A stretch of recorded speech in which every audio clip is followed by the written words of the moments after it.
something you wanted to share? Yeah, I just thank you guys for coming. Listen, as I said in Milwaukee, understanding that we have the best owner in the league, we have the best fans, and I know one of our owners, Cuban, has mentioned that I knew about the trade, and so unfortunately, as I have said, I was not part of the process, and I was informed at the 11th hour, and that's the truth. And the comment that I made in Milwaukee about we have to move forward. We've planted our flag, that's Cooper's flag, and we have an opportunity to build around him. And this is an exciting time. Our record is not what it should be. We've been in 43, I think, clutch games. We are playing hard, and we appreciate the fans coming, especially when we're not in the playoffs, but understand that this group is playing hard. And that's the character and a reflection not just for the coach, but the group in that locker room. And so we're excited about the end of the season and the opportunities that we have going forward. But again, as I've said, the process I was not part of, and I found out at the 11th hour. And did you get a chance to talk to Mark after he made those comments?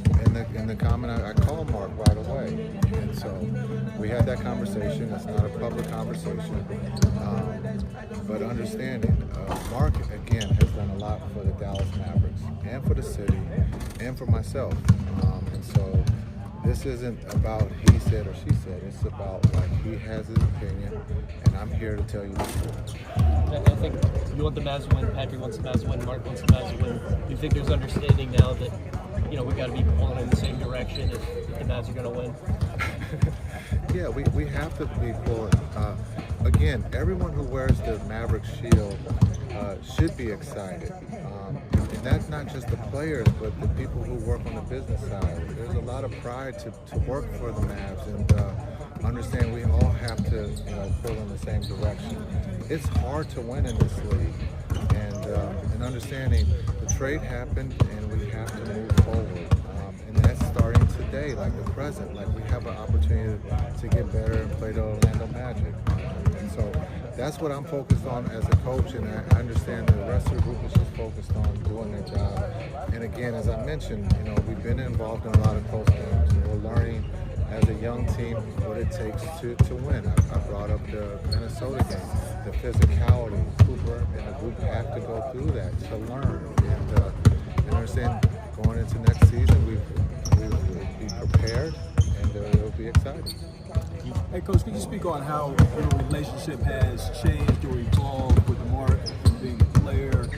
Both of your roles have changed over the years. How's the relationship evolved? Yeah, I think, look, and I played for Mark, won a championship. He's one of the best, he's one of the greatest owners that I've played for.